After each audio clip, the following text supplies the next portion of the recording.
आज का विषय है भगवान की पूजा में क्यों जरूरी माने जाते हैं पुष्प। तो जानते हैं शिव जी, विष्णु जी और देवी जी को पसंद है कौन सा पुष्प। भगवान की पूजा में पुष्पों का विशेष महत्व है। कोई भी पूजा या फिर अनुष्ठान बिना पुष्प चढ़ाए अधूरा माना जाता है। शास्त्रों में बताया गया है कि देवताओं को उनकी पसंद के अनुसार पुष्प चढ़ाने से श्रेष्ठ फलों की प्राप्ति होती है।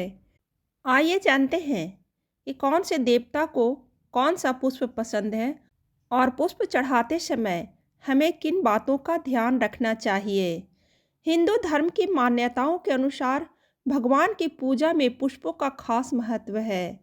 शास्त्रों के अनुसार पुष्प उसे कहते हैं जिसको भगवान के चरणों में अर्पित करने पर पुण्य की वृद्धि होती है, पापों का नाश व प्रचुर मात्रा में उत्तम फलों की प्राप्ति होती है। शास्त्रों में बताया गया है कि भगवान का श्रृंगार करते समय पुष्प सदैव मस्तक पर सजाए जाने चाहिए और पूजा करते समय पुष्प को ईश्वर के चरणों में समर्पित करना चाहिए। ऐसी मान्यता है कि भगवान को सोना चांदी, हीरे जवाहरात आदि चढ़ाने से वे उतना प्रसन्न नहीं होते हैं जितना कि वे एक पुष्प चढ़ाने से प्रसन्न होते हैं। फूलों की तुलना में माला चढ़ाने से दुगुना फल मिलता है, दरिद्रता दूर होती है और लक्ष्मी की वृद्धि होती है, अखंड सौभाग्य की प्राप्ति होती है, परिवार में मंगल होता है, ऐश्वर्य बढ़ता है।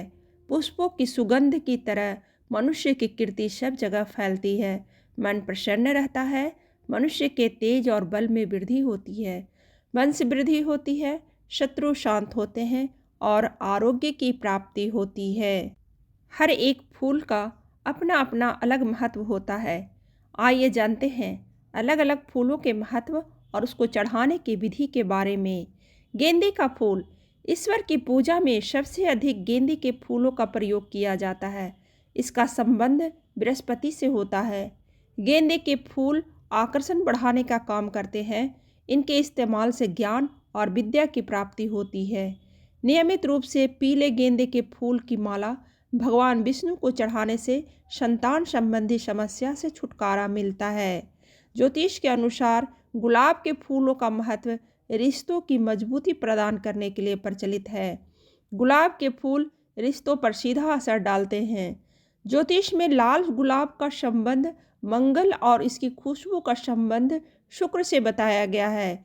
इसके उपयोग से प्रेम, आकर्षण, आत्मविश्वास, विवाह और रिश्तों का वरदान प्राप्त होता है। माता लक्ष्मी को नियमित रूप से गुलाब चढ़ाने से आर्थिक स्थिति मजबूत होती है। कमल के फूल को जीवन में शुभ फल के आगमन का प्रतीक माना जाता है। यह शुद्ध रूप से दैवीय और आध्यात्मिक फूल माना जाता है। कमल के फूल का संबंध 9 ग्रहों और दुनिया की पूरी ऊर्जा से है। सफ़ेद रंग के कमल को सबसे पवित्र और ऊर्जा में सबसे श्रेष्ठ माना जाता है। भगवान कृष्ण को किसी भी एकादशी पर 2 कमल के फूल अर्पित करने से संतान प्राप्ति की इच्छा पूरी होती है। माता लक्ष्मी को 27 दिन तक नियमित रूप से 1 कमल अर्पित करने पर अखंड राज्य सुख की प्राप्ति होती है। तमाम दैवीय और औषधीय गुणों से भरपूर गुड़हल का फूल देवी की आराधना के लिए सर्वोत्तम है। ऊर्जा से भरपूर गुड़हल का फूल देवी और सूर्य देव की आराधना में विशेष महत्व रखता है। शत्रुओं और विरोधियों से राहत पाने के लिए देवी को नियमित 1 गुड़हल अर्पित करना चाहिए। हर तरह की शारीरिक समस्या से मुक्ति पाने के लिए सूर्य देव को अर्घ्य देते समय जल में गुड़हल का फूल जरूर डालें। इससे सूर्य देव की कृपा प्राप्त होती है। गेंदा, गुलाब, कमल और गुड़हल का इस्तेमाल अलग अलग तरह की पूजा और उपासना में होता है। लेकिन क्या आप जानते हैं कि इन फूलों के बिना भी आप अपने आराध्य देव को फूल अर्पित कर सकते हैं। ज्योतिष के जानकारों की माने तो ईश्वर की उपासना में सबसे प्रभावी होता है मानसिक फूल। जानते हैं क्या है मानसिक फूल और क्यों मानते हैं इसे विशेष। कमल का मानसिक फूल सबसे ज़्यादा महत्वपूर्ण होता है।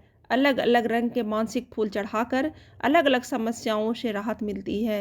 इस फूल को बनाने में जितना समय लगाएंगे उतना ही अच्छा होगा। इससे हर तरह की बाधा और दुर्घटना से रक्षा होगी। रंग बिरंगे फूलों की महक से वातावरण हमेशा सुखद एहसास देने वाला बना रहेगा। लेकिन अगर आपके पास पूजन के लिए फूल ना भी हो, तो प्रभु को मानसिक फूल अर्पित करके भी आप वैसा भी लाभ पा सकते हैं जैसा वास्तविक फूल चढ़ाने से मिलता है।